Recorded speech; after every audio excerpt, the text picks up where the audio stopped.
Assalamualaikum warahmatullahi wabarakatuh. Kami dari kelompok 1 ingin menjelaskan tentang materi penjajahan Jepang di Indonesia. Tanggapan para tokoh pergerakan nasional. Pada awalnya, kedatangan Jepang disambut baik oleh para tokoh nasional kita, seperti Soekarno, Muhammad Hatta, dan Ki Hajar Dewantara. Namun, ada sebagian tokoh pergerakan seperti Sam Ratulangi, M.H. Thamrin, dan Sutarjo yang bersikap hati-hati terhadap gerakan ekspansionisme Jepang karena adanya unsur fasisme di dalamnya. Walaupun demikian, secara umum ada perasaan optimisme bahwa kedatangan Jepang akan segera membawa kemerdekaan. 5 alasan yang melandasi perasaan optimisme tersebut. A. Dengan menyerahnya Belanda kepada Jepang dianggap sebagai akhir dari penjajahan Belanda dan dimulainya era baru bagi bangsa-bangsa Asia yang dipelopori Jepang untuk dapat berdiri di atas kakinya sendiri. Keyakinan tersebut bertambah kuat pada waktu Jepang memperkenalkan diri sebagai saudara tua dan mengumandangkan propaganda gerakan 3A. B. Jepang berjanji jika menang dalam Perang Pasifik, bangsa-bangsa di Asia akan mendapatkan kemerdekaan. Jepang juga berjanji menciptakan kemakmuran bersama di antara bangsa-bangsa Asia. C. Sejak awal kedatangannya, Jepang telah membicarakan tentang kemerdekaan yang akan diberikan secara bertahap kepada bangsa-bangsa Asia. Hal tersebut membuat para tokoh kita bersedia bekerja sama dengan pemerintahan Jepang. D. Jepang bersikap simpati terhadap aktivitas pergerakan nasional, seperti dengan membebaskan secara bertahap para tokoh yang ditahan dan dibuang pemerintah Hindia Belanda. E. Jepang menjanjikan kemudahan bagi bangsa Indonesia seperti melakukan ibadah, mengibarkan bendera merah putih berdampingan dengan bendera Jepang, menggunakan bahasa Indonesia, serta menyanyikan lagu kebangsaan Indonesia Raya bersama lagu kebangsaan Jepang Kimi ga Yo. 2. Pembentukan pemerintahan militer. Pada pertengahan tahun 1942, muncul pemikiran dari markas besar tentara Jepang agar penduduk di daerah pendudukan dilibatkan dalam aktivitas pertahanan dan kemiliteran, atau termasuk semi-militer. Oleh karena itu, pemerintah Jepang di Indonesia membentuk pemerintahan militer. Seluruh wilayah kepulauan Indonesia bekas Hindia Belanda dibagi menjadi 3 wilayah militer sebagai berikut. A. Pemerintahan militer Angkatan Darat, yaitu Tentara ke-16 atau Asamushuden untuk Jawa dan Madura dengan pusatnya di Jakarta. Kekuatan pemerintahan militer ini kemudian ditambah dengan Angkatan Laut atau Daini Nanken Kantai. B. Pemerintahan militer Angkatan Darat, yaitu Tentara ke-25 atau Tomishuden untuk Sumatera dengan pusatnya di Bukit Tinggi. C. Pemerintahan militer Angkatan Laut, yaitu Armada Selatan Kedua untuk daerah Kalimantan, Sulawesi, dan Maluku dengan pusatnya di Makassar. Jawa secara umum dianggap sebagai daerah yang secara politik paling maju, tetapi secara ekonomi kurang penting karena sumber daya utamanya adalah manusia, bukan sumber daya alam. Adapun Sumatera mempunyai arti penting bagi Jepang karena sumber-sumber strategisnya. Bagi Jepang, wilayah yang berada di bawah kekuasaan Angkatan Laut dianggap terbelakang secara politik dan penting secara ekonomi. Adanya pembagian administrasi tersebut terkait dengan perbedaan kepentingan Jepang terhadap setiap daerah di Indonesia. Pulau Jawa yang merupakan pusat pemerintahan yang sangat penting pada waktu itu masih diberlakukan pemerintahan sementara. Hal tersebut berdasarkan Osamu Seirei atau undang-undang yang dikeluarkan oleh Panglima ke-16. Osamu Seirei antara lain sebagai berikut. A. Jabatan Gubernur Jenderal pada masa Hindia Belanda dihapuskan dan segala kekuasaan yang dahulu dipegangnya diambil alih oleh Panglima Tentara Jepang di Jawa. B. Para pejabat pemerintah sipil beserta pegawainya pada masa Hindia Belanda tetap diakui kedudukannya, asalkan memiliki kesetiaan terhadap tentara pendudukan Jepang. C. Badan-badan pemerintah dan undang-undang pada masa Hindia Belanda tetap diakui secara sah untuk sementara waktu, asalkan tidak bertentangan dengan aturan pemerintahan militer Jepang. Susunan pemerintahan militer Jepang adalah sebagai berikut. A. Gunsei Rekan atau Panglima Tentara, yang kemudian disebut dengan Seiko Shikikan atau Panglima tertinggi sebagai pucuk pimpinan. Panglima Tentara yang pertama dijabat oleh Jenderal Hitoshi Imamura. B. Gunseikan atau Kepala Pemerintahan Militer yang dirangkap oleh Kepala Staf. Kepala Staf yang pertama adalah Mayor Jenderal Seizaburo Okazaki. Kantor pusat pemerintahannya disebut Genseikanbu. Di lingkungan Genseikanbu ada 5 bu atau semacam departemen. Berikut kelima bu tersebut. 1. Somobu atau Departemen Dalam Negeri.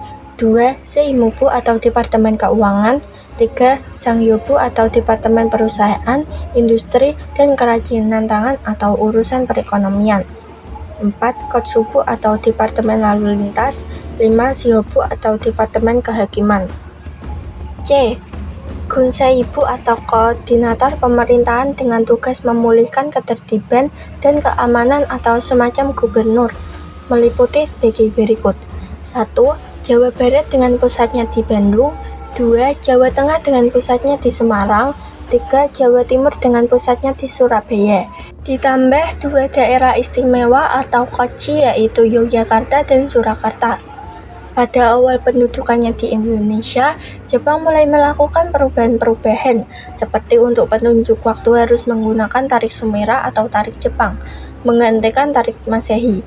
Pada waktu itu, tarik Masehi 1942 sama dengan tahun 2602 Sumera.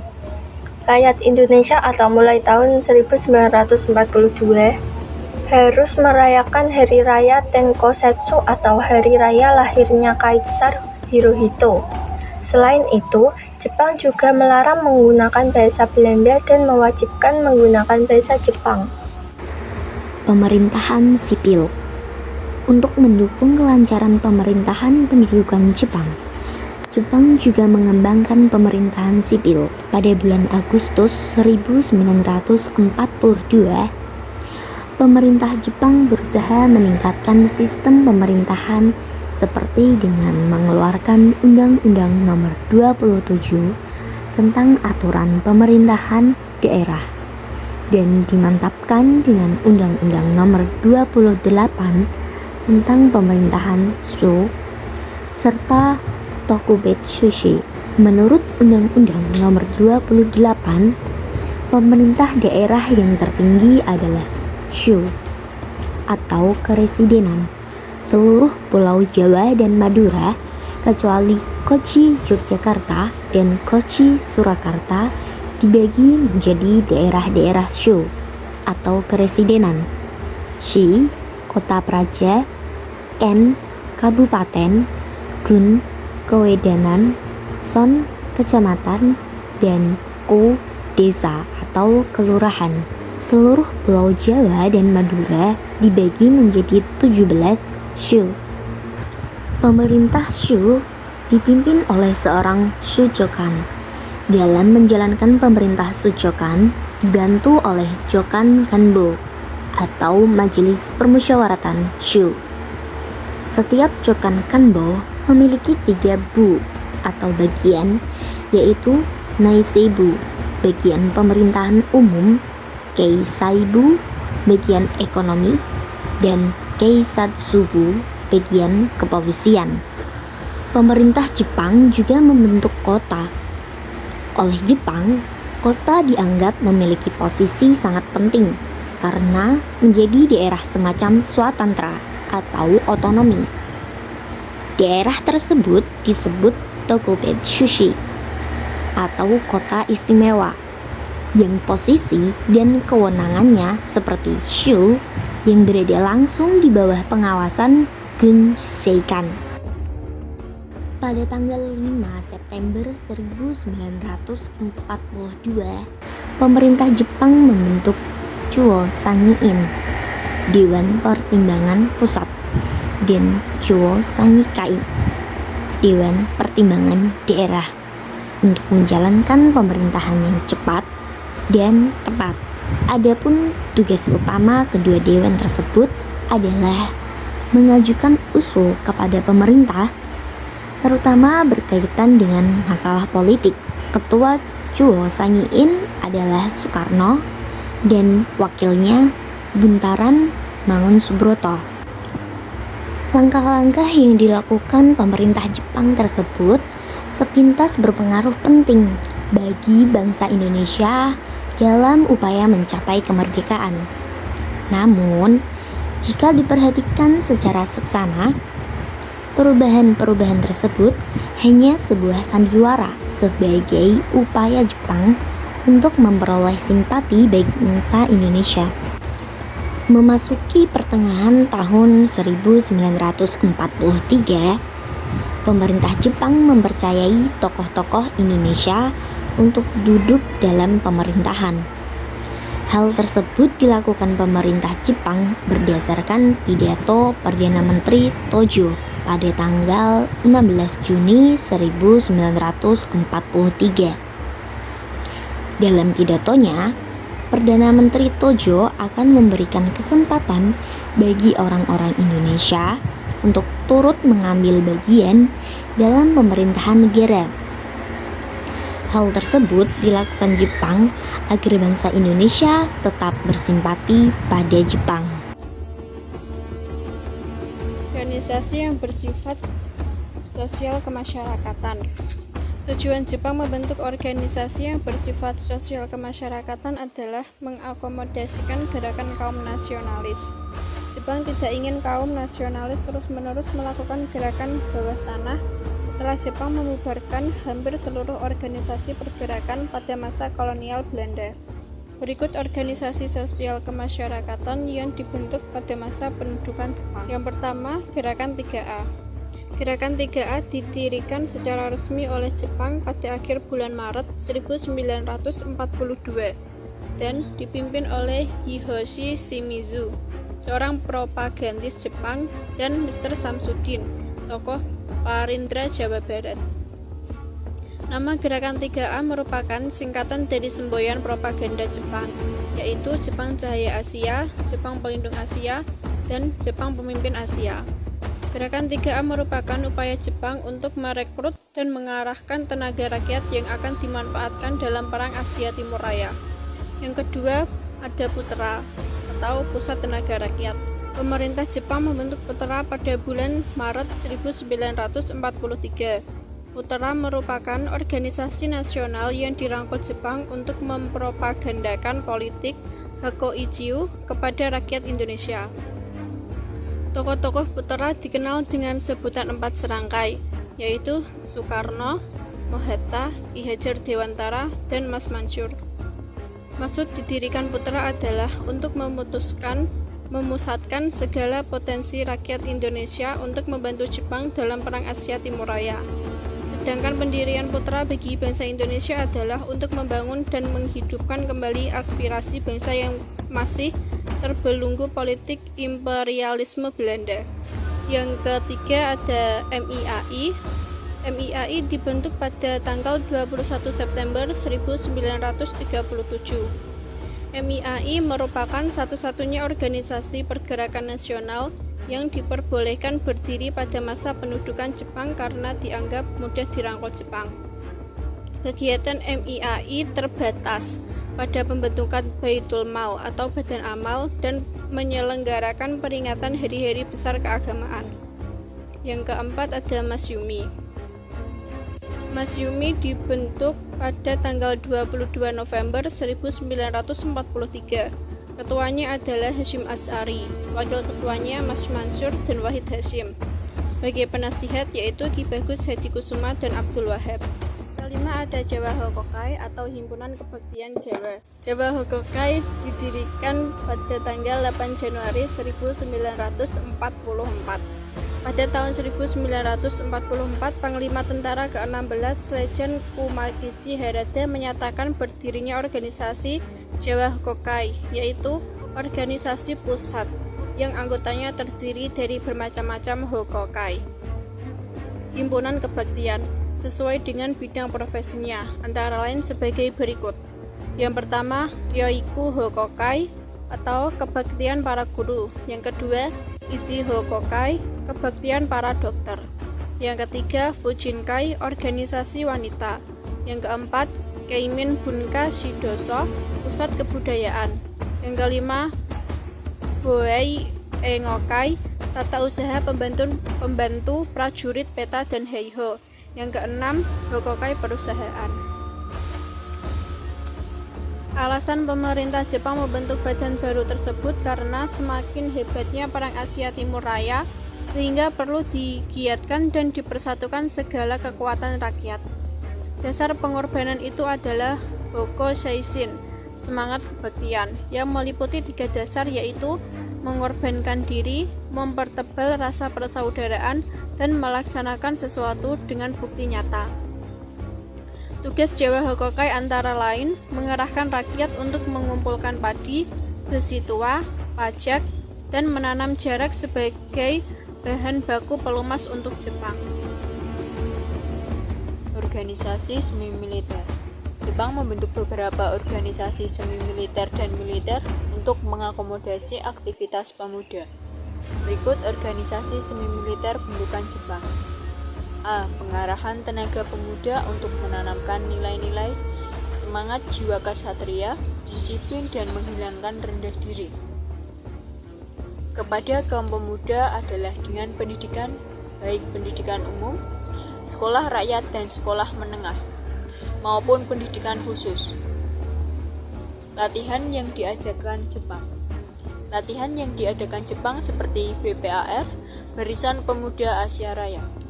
BPAR diadakan dari tingkat pusat di Jakarta. BPAR tingkat pusat diresmikan pada tanggal 11 Juni 1942 dengan pimpinan Dr. Slamet Sudibyo dan S.A. Saleh.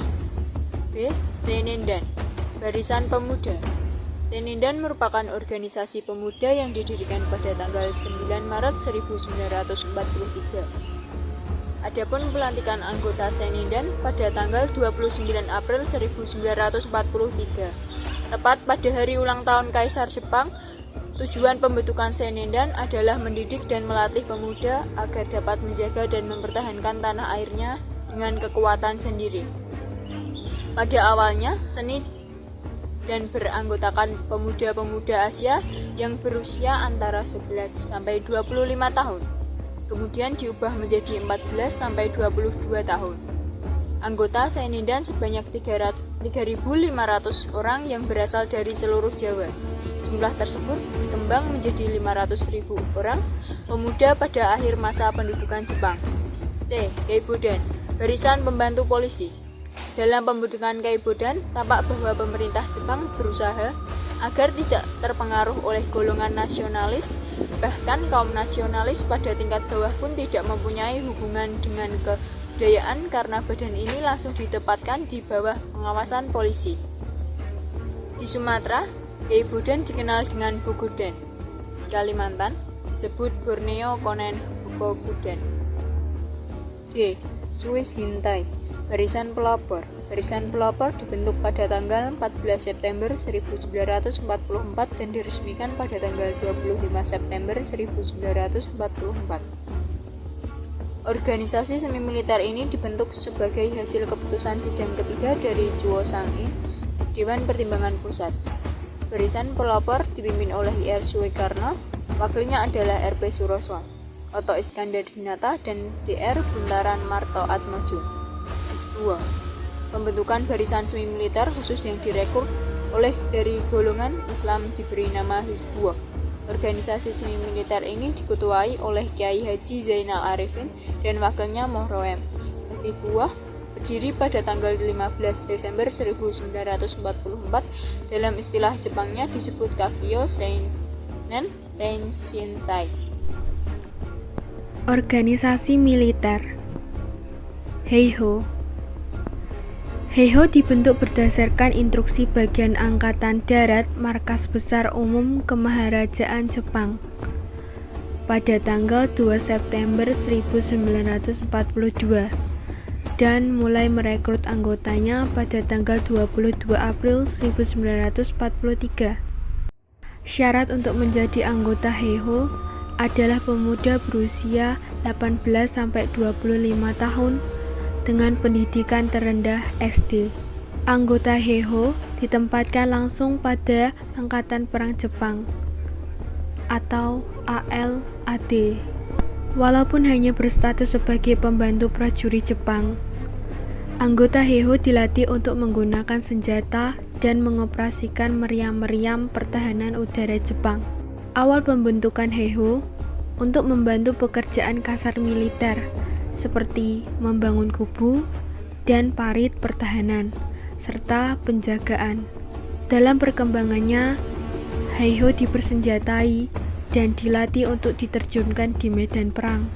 Jumlah pasukan Heiho diperkirakan mencapai 42.000 orang, dan setengahnya berada di Pulau Jawa.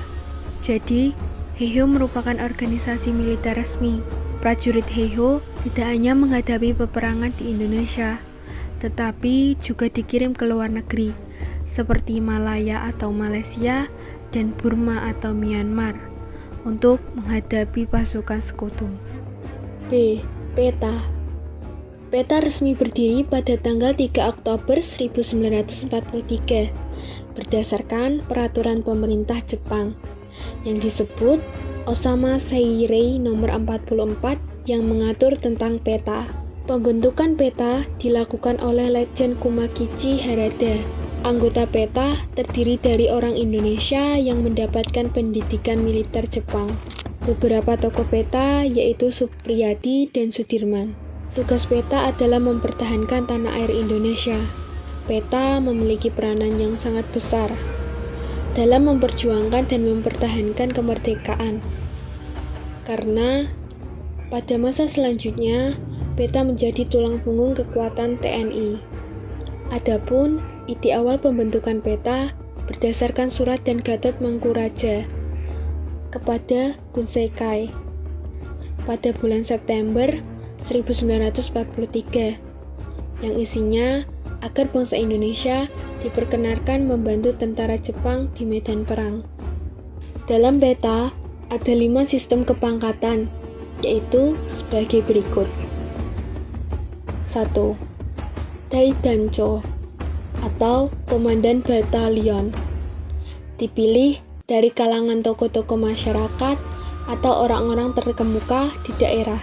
Kedua, Gudancho atau Komandan Kompi, dipilih dari kalangan pekerja, tetapi belum mencapai pangkat dan jabatan tinggi, seperti guru atau juru tulis. Ketiga, Sodanko atau Komandan Paleton, dipilih dari kalangan pelajar sekolah lanjutan atas atau sekolah lanjutan pertama. Keempat, Budancho atau Komandan Regu, dipilih dari kalangan pemuda dari tingkat sekolah dasar. Kelima, Gyuhe atau prajurit sukarela, anggotanya sama dengan Budancho.